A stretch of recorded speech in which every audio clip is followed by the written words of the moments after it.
Lição 10. Os castigos infligidos por Deus aos países e às nações que abandonam o Senhor. 75. Deus inflige castigos neste mundo às nações culpáveis? É bastante difícil responder de uma maneira clara a esta questão. Entre os católicos manchados de liberalismo, não se aceita a teoria do castigo infligido aos países culpáveis. 76. Em que base se assentam os católicos que afirmam que a expiação se cumpre pelas sociedades neste mundo? A teoria em que se assentam é a seguinte: os indivíduos que cometeram as faltas podem expiá-las neste mundo. Se não as expiam aqui embaixo, expiá-las-ão na eternidade. Os indivíduos serão, portanto, castigados em proporção dos pecados cometidos, quer no purgatório expiando-as, quer no inferno sofrendo os suplícios eternamente. As sociedades como tais não entram na eternidade. Se tornam culpáveis, apenas podem ser castigadas neste mundo. Ora, o seu crime é um pecado contra a justiça que exige reparação. Desde então, os países que abandonaram o Senhor devem expiar e reparar aqui embaixo. E compete à sabedoria de Deus de infligir aos povos os castigos conforme aos seus desígnios eternos. 77.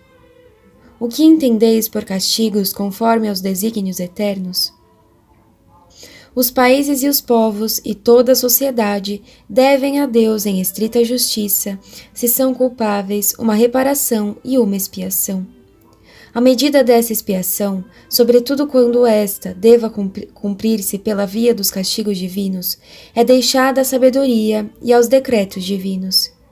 Deus não está obrigado a infligir um castigo social pelo fato de que se tenha merecido este castigo. Muitas vezes, podemos dizer, Deus conduz-se em relação com os povos segundo um desígnio da sua misericórdia e do seu amor, guiado pelo seu desejo de salvar as almas. Num castigo social, preparado, determinado e cumprido por ele, encontramos sempre a vontade salvadora de Deus. Por um castigo social, Deus quer tocar as almas e atraí-las a ele. É por isso que não é fácil sondar os desígnios eternos nos castigos com que Deus fere os países. O que devemos considerar é que Deus pode castigar, que castiga efetivamente, e que, para evitar estes castigos, é necessário que toda a ordem social se submeta a ele. 78. Os vossos reparos me parecem muito ajuizados. Não poderíeis confirmar os vossos ensinamentos por palavras e doutrinas formuladas pelas autoridades que governam a Igreja? Os papas e os bispos falaram muito claramente e se pronunciaram sem rodeio. Em sua primeira encíclica, o Papa Pio XI escreve: muito antes que a guerra colocasse a Europa em fogo e sangue, a causa principal de tão grandes desventuras graçava já com uma força crescente pelas faltas dos indivíduos, bem como das nações, causa que o horror mesmo da guerra houvesse suprimido, se todos tivessem percebido o alcance destes temíveis acontecimentos.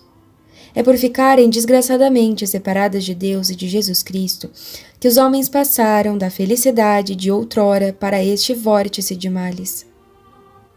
É pela mesma razão que ficam estéreis quase por completo todos os programas que elaboram para reparar as perdas e para salvar o que resta no meio de tantas ruínas.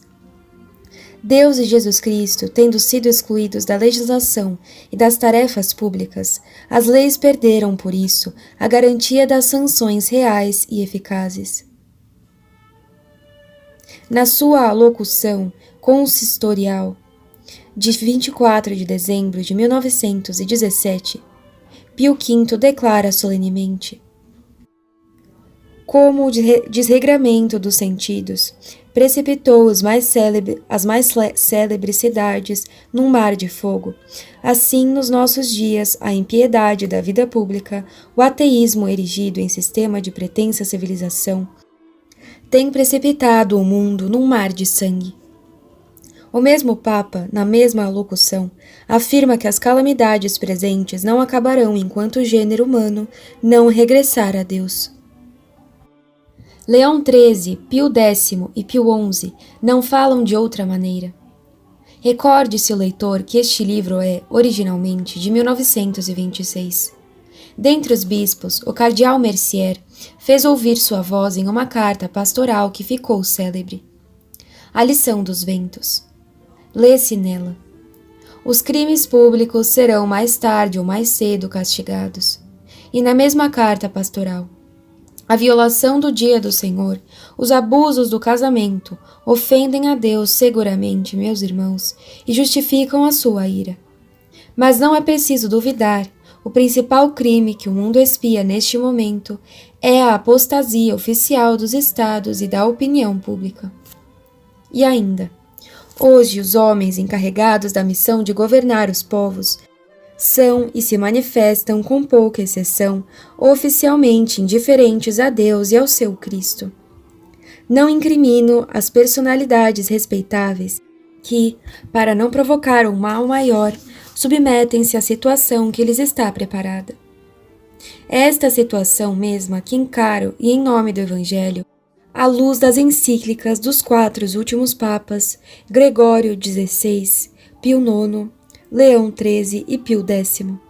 Não hesito em declarar que esta diferença religiosa que coloca no mesmo pé de igualdade a religião de origem divina e as religiões das invenções humanas, para envolvê-las todas no mesmo ceticismo, é uma blasfêmia que, mais ainda que as faltas dos indivíduos e das famílias, atrai sobre a sociedade o castigo de Deus. 79. Quais são os castigos com que Deus fere as nações culpáveis? Todas as calamidades que podem levar aos povos à reflexão servem aos desígnios de Deus. A guerra, as doenças, as catástrofes de toda espécie e, acima de tudo, as calamidades de ordem intelectual e moral podem atingi-los e levá-los a se corrigirem. Nosso Senhor nos fala de todos estes flagelos, fala sobretudo da grande desventura da cegueira. Dirigindo-se aos judeus, este povo não compreenderá, diz ele, porque não pode compreender, e não pode compreender porque não quer compreender. É no sentido de um castigo social que é necessário entender estas palavras. Nada de mais terrível que ser para si mesmo a causa da sua infelicidade em virtude de uma incompreensão voluntária. Os judeus, e Jesus Cristo lhe censura, não entendem que ele é o Messias, Filho de Deus. Ora, apenas há para os judeus um meio de se salvarem: o reconhecimento e a profissão da messianimidade e da divindade de Jesus Cristo. Todavia, os povos judeus obstinam-se numa vontade determinada de não entender que assim seja, e Deus lhes fala desta maneira: ó povo que é o meu povo, apenas há para vós um meio de salvação: Jesus Cristo. Aceitai-o e sereis salvos. E o povo responde: não quero compreender que possa ser assim. E Deus replica: visto que não quereis compreender, aceito a vossa vontade. Não entendereis. Está aí o castigo que vos inflijo. Assim é também na sociedade católica de hoje. Para salvar a ordem social e os povos, aqueles devem começar por entender que só Jesus Cristo é a salvação. Ora, não querem entender que seja assim. Deus então se conforma à vontade obstinada deles. Não compreendem, não veem e já não podem ver em Jesus Cristo unicamente a sua salvação. É o castigo deles. A este ponto de vista geral, juntam-se muitos outros de ordem mais especial. Não se compreende que é necessário suprimir da ordem social os princípios do direito moderno, as grandes liberdades modernas. Não se compreende a necessidade de negar a cada um a liberdade de opinião. Não compreendem que é necessário, apesar de tudo, opor-se à invasão dos princípios perversos e que é preciso favorecer a única verdade católica. Há uma quantidade de coisas que não se entende. Tudo isso leva a um caráter e a marca do castigo que fere os países e os levam à ruína. Leão XIII escreve em 1881: por uma consequência fatal da guerra travada contra a Igreja, a sociedade civil encontra-se exposta aos perigos mais sérios, porque as bases da ordem pública, estando abaladas, os povos e os seus chefes apenas veem diante deles ameaças e calamidades. E o mesmo Papa escreve ainda: de todos os atentados cometidos contra a religião católica, decorrerão para as nações males graves e numerosos. 80. Aceitais que Deus se serve dos eventos, das desorganizações e das desordens sociais para castigar os países? Evidentemente, Deus recorre a todos estes meios para fazer sentir ao homem que ele, o infinito e criador, não precisa de ninguém, mas que o homem, pelo contrário, precisa de Deus. Assim, os negócios de ordem econômica podem contribuir muito para fazer entender que se as desventuras ferem um país, é para que os habitantes se desapeguem dos bens deste mundo e ensinar-lhes que todas as riquezas dependem de Deus e devem apenas servir ao seu amor. As riquezas devem contribuir a manter Deus e Jesus Cristo presente em toda a sociedade e, por conseguinte, devem servir para estabelecer e desenvolver a realeza social de Jesus Cristo em todo o universo. Lição 11. Remédios aos males atuais. 81. Quais são os remédios para os grandes males que assolam o mundo inteiro e cada país em particular? A esta questão, Leão XIII responde de uma maneira decisiva. Eis em que termos ele explica. Tal é o segredo do problema. Quando um ser orgânico enfraquece e se corrompe, é porque deixou de permanecer sob a influência das causas que lhe deram a sua forma e a sua constituição. Para restabelecê-lo na sua saúde florescente, não há dúvida de que é necessário submetê-lo de novo à influência animadora destas mesmas causas. Ora, a sociedade atual, na sua louca tentativa de escapar de Deus, rejeitou a ordem sobrenatural e a revelação divina. Está, assim, subtraída a salvadora eficácia da cristandade, que é manifestamente a garantia mais valiosa da ordem, do bem e o vínculo mais forte da fraternidade e a inesgotável fonte das virtudes privadas e públicas. Deste abandono nasceu a perturbação que a mina atualmente. É, portanto, no regaço da cristandade que esta sociedade devassa deve reintegrar-se para o seu bem-estar e para a sua tranquilidade e sua salvação. Noutro lugar, o mesmo Papa diz ainda: regressar aos princípios cristãos e conformar-se a eles em tudo, a vida, os hábitos e as instituições dos povos, é uma necessidade que de dia para dia se torna mais evidente. Do desprezo em que estas regras caíram, resultaram tão grandes males que o homem de bom senso não podia deixar de considerar, com uma dolorosa angústia, as provas de agora, nem encarar sem medo as perspectivas do futuro. 82. Há meios eficazes para aplicar os remédios? Jesus Cristo, vindo à Terra e Deus confiando-lhe a sua missão, providenciaram a salvação dos povos. E isso em todos os séculos. O Divino Mestre disse: estarei convosco até o fim dos tempos. Ora, o que era o mundo quando nasceu Cristo? Todas as nações e todos os povos, menos o povo judeu, estavam entregues ao erro, à impiedade, à imoralidade do paganismo. Em uma palavra, o gênero humano estava entregue ao pecado e por causa dele estava perdido.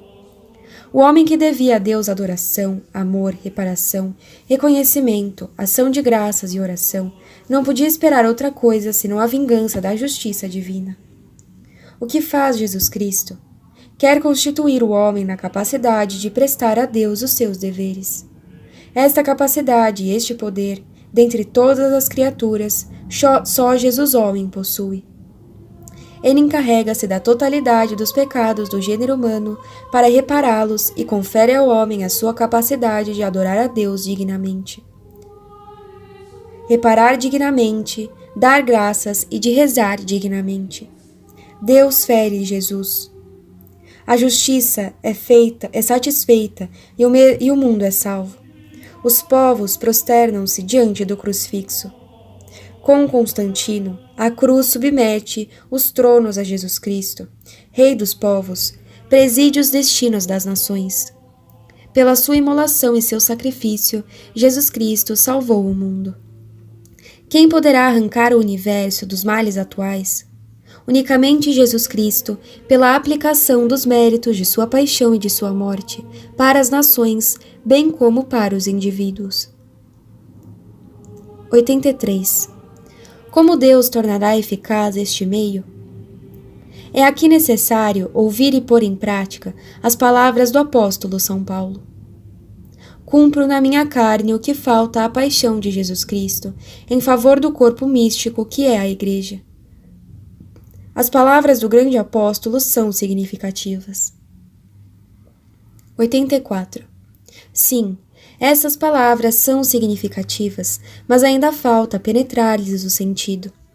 Poderíamos dizer que alguma coisa falta à paixão de Jesus Cristo?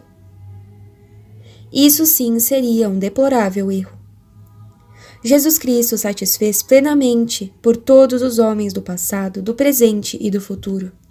Não se contentou de encarregar-se dos pecados individuais dos homens e de se encarregar também do grande pecado social, que consiste na injustiça e na injúria feita a Deus, que já explicamos, mas encarregou-se verdadeiramente do pecado da humanidade, a totalidade do seu pecado. Fez daquele que nunca conheceu o pecado, pecado por nós. No lugar da humanidade pecadora, Deus realmente constituiu Jesus pecado. Feriu-o porque viu nele o pecado assumido por ele. Pela sua imolação e seu sacrifício, Jesus Cristo consumou a obra redentora, mas a sua ação, ele quer juntar a ação das almas que com ele querem salvar o mundo. É assim que se explica a palavra de São Paulo. 85. Parece querer nos dizer que certas almas se unem mais estreitamente à obra redentora de Cristo. É o apóstolo São Paulo que desvenda este mistério. Ele disse-nos que cumpre para a Igreja uma obra que está em relação com a paixão de Jesus Cristo. Ora, a paixão de Jesus Cristo converteu o universo. Posto que a paixão de Jesus Cristo converteu ao universo, se Jesus Cristo me pede que faça meus sofrimentos os seus sofrimentos, ou mais ainda, me inspira a que tome sobre mim, em parte, o pecado da humanidade que ele tomou inteiramente sobre si, não posso rechaçar esta carga, mas contribuir com ela para a salvação das nações. 86. Nestas condições, considerais como necessário para a obra de Cristo a intervenção da sua criatura, quer dizer, da alma fiel. Não exageremos as coisas. Constato que há uma doutrina pregada pelo apóstolo São Paulo sob a inspiração do Espírito Santo. Esta doutrina diz-me: por amor de Deus e pelos homens, Jesus Cristo constituiu-se pecado em lugar da humanidade. Deus, em lugar de ferir os homens, feriu Jesus Cristo. O apóstolo São Paulo interveio. Declara que Jesus Cristo solicita ter associados na sua obra de redenção, isto é, almas que por amor de Deus, de Jesus Cristo e dos homens, aceitem ser pecado com Jesus Cristo, submetendo-se com Jesus Cristo e como Jesus Cristo aos sofrimentos da sua paixão. A paixão de Jesus Cristo passa a ser, de certa maneira, sobre eles, para ser aplicada ao mundo culpável.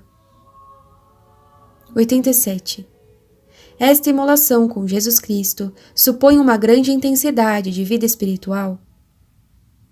É evidente que para o homem culpável, reparar uma falta é preciso apresentar-se diante de Deus como alma que lhe é unida pela graça e pelo amor divino.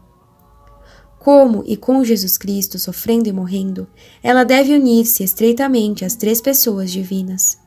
É por isso que as almas que querem praticar a corredenção devem aplicar-se, em grande medida, à prática da vida espiritual e sobrenatural. Devem viver uma vida de união divina e de imolação. 88. Desta maneira, exigis outra realidade, além da ação para alcançar este objetivo? Evidentemente. A ação é de toda necessária, mas a obra da alma que se une a Deus e se imola em Jesus Cristo é igualmente necessária. Vamos falar disso.